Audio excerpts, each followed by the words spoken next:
আজকে শুধু এই মুগলাই খাওয়ার জন্য আমি চলে এসেছি সালমিয়া থেকে মুরগাবের ভিতরে। ভাই বিশ্বাস করেন, মানে একদম মনে হইতেছে যে আমি আমার জয়পাড়া বসে আমি এই মুগলাইটা খাইতেছি।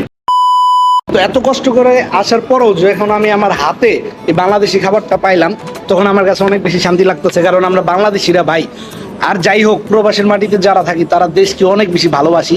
দেশের যা দেখি তার ভিতরে আনন্দ লাগে। তো এর জন্য আজকে চলে এসেছি শুধুমাত্র এই মুগলাই, ওটার কি বলে, ঝালমুড়ি খাওয়ার জন্য। নখাইলে খাইবে না?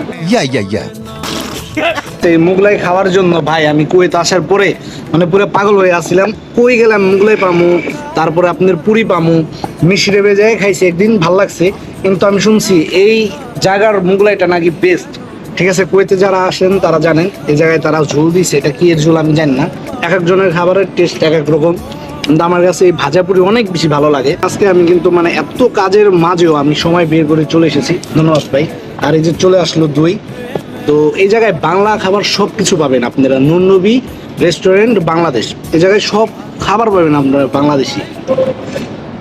ভাই বিশ্বাস করেন, মানে একদম মনে হইতেছে যে আমি আমার জয়পাড়া বসে আমি এই মুগলাইটা খাইতেছি। ওইটা আমি অনেক ভাই বেড়াদার থাকতো সাথে। আছে একটা ছোট মাল আছে, মাল খাও খাই গো, কেমন লাগে বুঝতে গো? মজা আসে, নখাইলে তো মজা আসে, নখাইলে